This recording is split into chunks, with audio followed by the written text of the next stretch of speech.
Sharda Public School, Pune. Welcome in day 7 of class 8 science, chapter number 2, microorganism, friends and foe. In last video, we have started this chapter and discussed about microorganism and some major group of microorganism. Today we are going to discuss useful micro organism कि micro organism जो है वो हमारे लिए किस तरह से useful है, वो आज हम इस वीडियो में डिस्कस करेंगे। ओके, अब देखिए जो माइक्रो ऑर्गेनिज्म है वो हमारे लिए यूजफुल भी है और हार्मफुल भी है, बट आज हम ओनली ये डिस्कस करेंगे कि माइक्रो ऑर्गेनिज्म हमारे लिए यूजफुल किस तरह से है। देखिए बैक्टीरिया जो है हमारे लिए बहुत यूजफुल है, वो फूड आइटम बनाने में हमारी हेल्प करते हैं। मीन्स बहुत सारी फूड आइटम ऐसी है जिसको बनाने के लिए बैक्टीरिया का यूज होता है। अब पहले देखते हैं कि लैक्टोबैसिलस बैक्टीरिया है,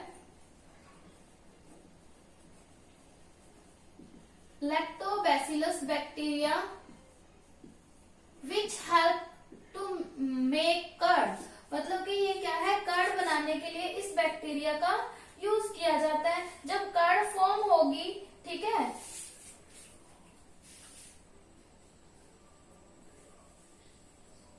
कर्ड फॉर्म होगी, कब होगी, जब एक कैसेन नाम का प्रोटीन प्रेजेंट होगा मिल्क में।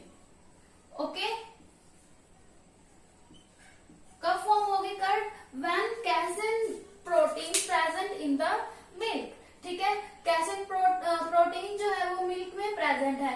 अगर हमने उसमें थोड़ा सा कर्ड मिक्स कर दिया, अगर हमने उसमें कर्ड मिक्स किया तो कर्ड मिक्स करने से कैसेन प्रोटीन क्या है, क्लम्प्स टुगेदर, मतलब एक दूसरे के पास आ जाएंगे और क्या फॉर्म करेंगे, कर्ड फॉर्म करते हैं। मीन्स कैसेन कोएगुलेशन हो जाता है। ठीक है, कैसेन प्रोटीन का कोएगुलेशन हो जाएगा और क्या फॉर्म होगा, कर्ड फॉर्म होगा।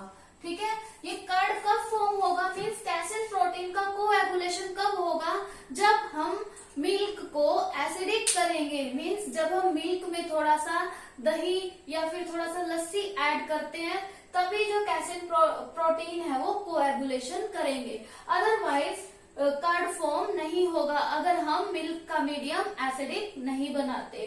ठीक है, होता क्या है, lactobacillus that promote the formation of curd from milk, means इसके अंदर कैसेन प्रोटीन को कोएगुलेशन करने में हेल्प कौन करता है, लैक्टोबैसिलस बैक्टीरिया। अब प्रोसेस देखो पूरा, हम क्या करते हैं, मिल्क में थोड़ा सा क्या करते हैं, कर्ड ऐड कर देते हैं। जब हमने मिल्क में कर्ड ऐड किया तो कैसा बन गया, मिल्क एसिडिक बन गया। ठीक है, अब देखो मिल्क में क्या प्रेजेंट है, लैक्टोबैसिलस बैक्टीरिया।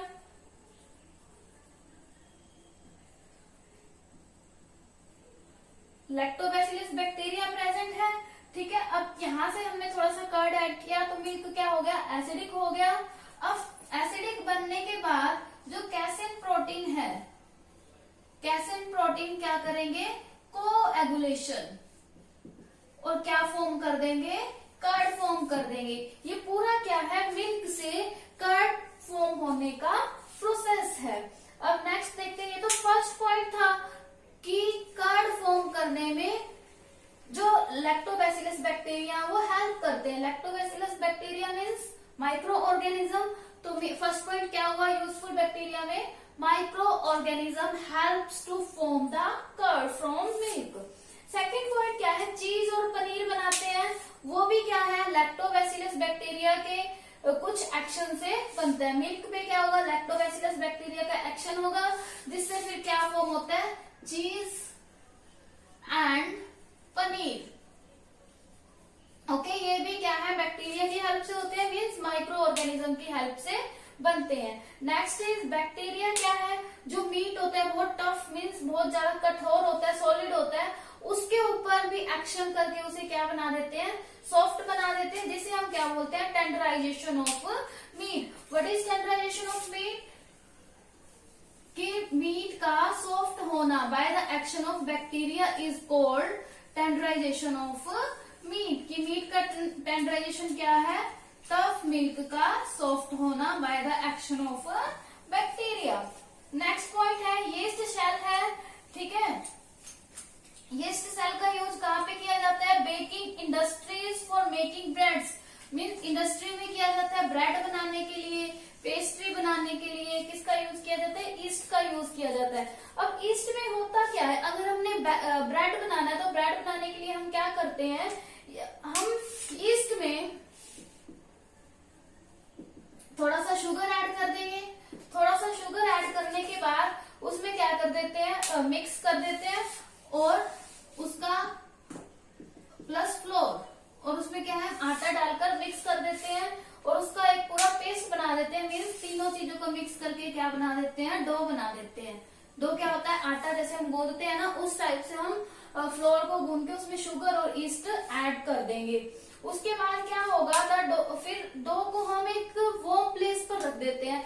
जब हम डो को एक वार्म प्लेस पर रखेंगे तो उसमें क्या होगा, कार्बन डाइऑक्साइड प्रोड्यूस होगी और उसमें अल्कोहल बन जाएगा, जिसकी वजह से जो डो है वो थोड़ा सा फ्लफी हो जाएगा। फ्लफी हो जाएगा किसकी वजह से, क्योंकि जब हमने यीस्ट, शुगर और फ्लोर को ऐड किया तो इसमें कार्बन डाइऑक्साइड रिलीज हुई, ठीक है, और साथ में क्या बना, अल्कोहल भी बन गया। तो कार्बन डाइऑक्साइड की वजह से जो डो था वो कैसा बन गया, फ्लफी बन गया। तो इस प्रोसेस को हम क्या बोलते हैं, फर्मेंटेशन।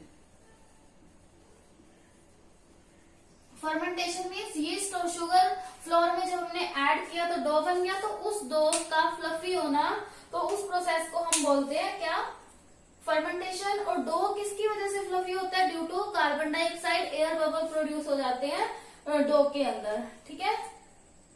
अब नेक्स्ट देखो, yeast is also use in day to day house hold food item.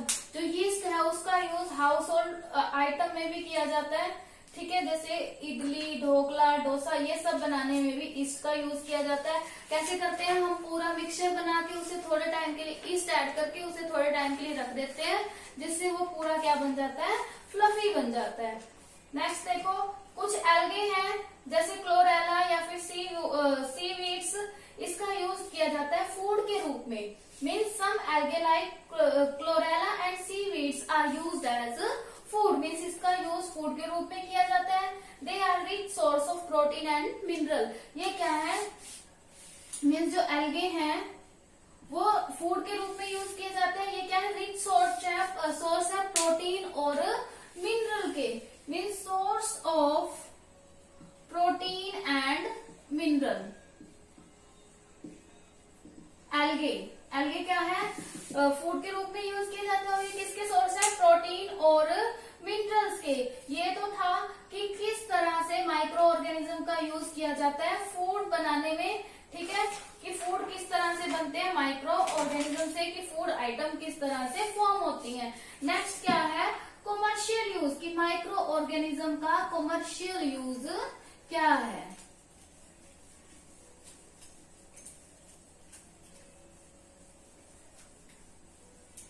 अब देखते हैं कि कॉमर्शियल यूज क्या है। ईस्ट का यूज फूड आइटम बनाने में भी किया जाता है, और ईस्ट का use commercial production of alcohol, means alcohol की जब हम कॉमर्शियल प्रोडक्शन करते हैं तब भी ईस्ट का यूज किया जाता है, ठीक है। और व्हीट, राइस या फिर फ्रूट जूस में भी किया जाता है इसका यूज। अब देखो कि फर्मेंटेशन का प्रोसेस अभी हमने पढ़ा था, the process of conversion of sugar. Sugar किस में चेंज हो जाती है, अल्कोहल में चेंज हो जाती है bye the action of microbes, means microbe की हेल्प से जो शुगर है वो अल्कोहल में चेंज हो जाती है, ठीक है, लाइक ईस्ट की तरह, जिसे हम क्या बोलते हैं, फर्मेंटेशन बोलते हैं। अब लुईस पैस्चर थे जिसने क्या था, फर्मेंटेशन का प्रोसेस डिस्कवर किया था। लुईस पैस्चर एक साइंटिस्ट थे जिसने सबसे पहले फर्मेंटेशन का प्रोसेस फाइंड आउट किया था। अब देखो कमर्शियल यूज पढ़ रहे हैं। कमर्शियल यूज फर्स्ट ये था कि यीस्ट का यूज कमर्शियल अल्कोहल और बियर बनाने में किया जाता है। सेकंड है, कुछ बैक्टीरिया है जिससे टी, कॉफी और तंबाकू की प्रोडक्शन की जाती है। नेक्स्ट है, some bacteria take part in the production of certain acid like lactic acid, citric acid and acidic acid. कुछ बैक्टीरिया ऐसे हैं जिसका यूज किया जाता है कुछ एसिड की प्रोडक्शन करने के लिए, जैसे लैक्टिक एसिड हो गया, सिट्रिक एसिड हो गया या फिर एसिडिक एसिड हो गया। नेक्स्ट है, हमने दो यूज पढ़े, making food item, second commercial use, third is medicinal use. अब मेडिसिनल यूज में भी दो यूज आते हैं, एक तो क्या होगा production of antibiotic, antibiotic, second क्या है production of vaccine, production of vaccine. जो फर्स्ट पॉइंट है प्रोडक्शन ऑफ एंटीबायोटिक, इसमें एंटीबायोटिक क्या होती है, ऐसी मतलब ऐसी मेडिसिन है जिसका यूज हम जो माइक्रो ऑर्गेनिज्म है उसको किल करने के लिए करते हैं, ठीक है, उसे हम क्या बोलते हैं एंटीबायोटिक। अब देखिए the medicine produced by organism such bacteria and fungi the kill और stop the growth of diseases causing germs, means जो क्या करती है डिसीजेस कॉजिंग जर्म्स की जो ग्रोथ है उसको स्टॉप कर देती है या फिर उसे पूरी तरह से किल कर देती है, उन्हें हम क्या बोलते हैं एंटीबायोटिक। माइक्रो ऑर्गेनिज्म जो डिसीजेस कॉजिंग माइक्रो ऑर्गेनिज्म है उसे हम क्या बोलते हैं पैथोजेंस, मीन्स जो क्या करती है ऐसी मेडिसिन जो पैथोजन की ग्रोथ को या तो स्टॉप कर देती है या फिर पूरी तरह से किल कर देती है। नेक्स्ट देखो एग्जाम्पल दिए कुछ स्ट्रेप्टोमाइसिन, टेट्रामाइसिन, इराइथ्रोमाइसिन, ये क्या है कुछ एग्जाम्पल है एंटीबायोटिक के लिए जो क्या करते हैं, जो किससे बनती है बैक्टीरिया और फंगाई से बनती है। और पहली फर्स्ट एंटीबायोटिक जो फाइंड हुई थी ना वो कौन सी थी पेनिसिलिन। क्वेश्चन बन सकता है कि फर्स्ट जो एंटीबायोटिक है वो कौन सी फाइंड हुई थी, तो आंसर क्या होगा पेनिसिलिन। ओके, एंटीबायोटिक क्या है जो हम फीड लेते हैं उसके साथ मिक्स हो जाती है।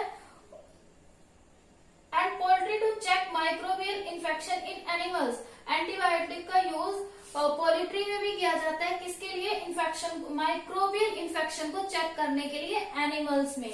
जो एंटीबायोटिक है उसके अंदर क्या होते हैं वो क्या करती है प्लांट डिसीजेस को भी कंट्रोल करती है, मीन्स एंटीबायोटिक एनिमल्स के अंदर भी यूज की जाती है और प्लांट्स के अंदर भी यूज किए जाते हैं। अब देखिए अब हम एंटीबायोटिक का यूज तो कर रहे हैं माइक्रो ऑर्गेनिज्म को किल करने के लिए या उनकी ग्रोथ को स्टॉप करने के लिए, बट एंटीबायोटिक जब हम यूज कर रहे हैं तो उस टाइम पे हमें क्या प्रिकॉशन यूज करनी चाहिए। अब फर्स्ट प्रिकॉशन देखो एंटीबायोटिक जो है हमें प्रॉपर अमाउंट में लेनी चाहिए, मतलब ऐसा नहीं है कि हमने एंटीबायोटिक ले ली और कॉन्टिन्यूसली ले रहे हैं, हमें क्या करना चाहिए डॉक्टर से सलाह लेनी चाहिए। अब जितना भी अमाउंट जितना भी डोज डॉक्टर ने बोला है उतना ही लेना चाहिए, उससे ज्यादा या कम नहीं लेना चाहिए। जितना कोर्स डॉक्टर ने बोला है वो हमें कंप्लीट करना चाहिए।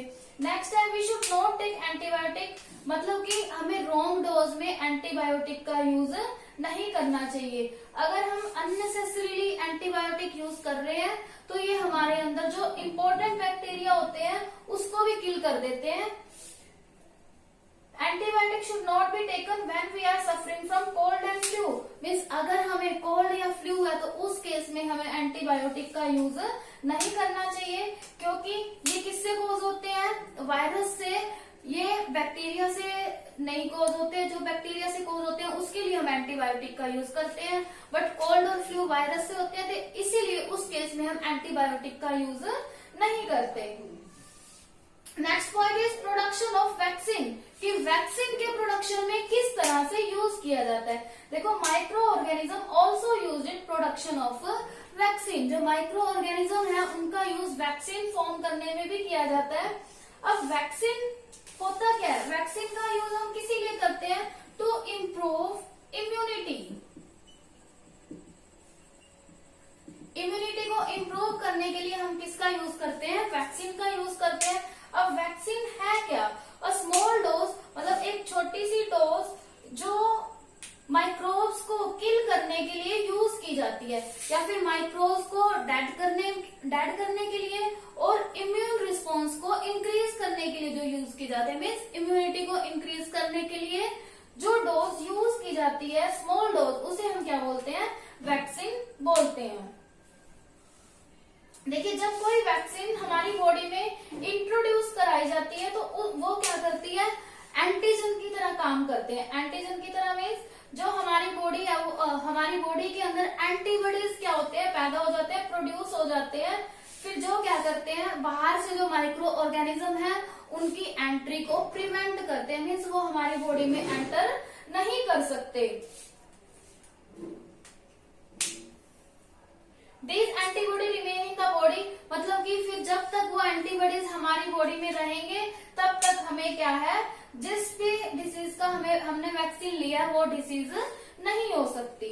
अब देखो सेवरल डिसीजेज इंक्लूडिंग, अब जैसे cholera, tuberculosis, small pox, tetanus, polio, hepatitis B can be prevent by vaccination. ये सब डिसीज है जिसे हमें वैक्सीनेशन से प्रिवेंट कर सकते हैं। नेक्स्ट देखो, चाइल्डहुड में हमें बहुत टाइप के इंजेक्शन लगे होंगे, कुछ 0 मंथ पे, कुछ 6 मंथ पे, या फिर 3 मंथ पे, 5 to 6 ईयर, मतलब 6 ईयर तक हमें क्या है जो इंजेक्शन है वो लगते हैं। वो भी क्या होते हैं, वैक्सीन ही होती है।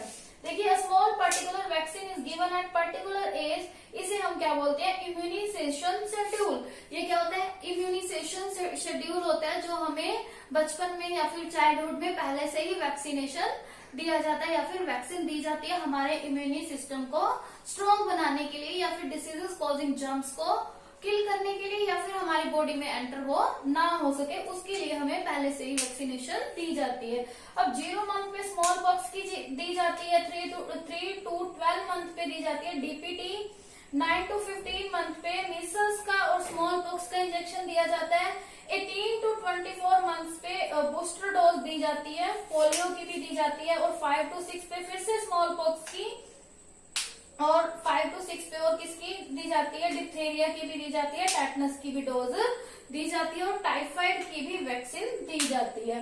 तो ये कुछ डोज है या फिर कुछ ये इम्यूनाइजेशन शेड्यूल है जो चाइल्डहुड में ही दिया जाता है हमारे इम्यूनी सिस्टम को स्ट्रॉन्ग करने के लिए। तो ये क्या है, वैक्सीनेशन के बारे में। और इम्यूनिटी क्या होती है, किसी भी बॉडी में डिसीज को रेजिस्ट करना, मतलब कि कोई भी डिसीज है उसके लिए उसको रेजिस्ट करने के लिए एबिलिटी को बढ़ाना, उसे हम क्या बोलते हैं, इम्यूनिटी। और वैक्सीनेशन क्या होता है, अगर हम किसी भी एक पर्टिकुलर डिसीज के लिए इम्यूनिटी दे रहे हैं तो उसे हम क्या बोलते हैं, वैक्सीनेशन। मतलब कि कोई एक पर्टिकुलर डिसीज है उसके लिए हम हमारी बॉडी में इम्यूनिटी दे रहे हैं, उसके अगेंस्ट इम्यूनिटी बढ़ा रहे हैं, तो उसे हम क्या बोलते हैं, वैक्सीनेशन।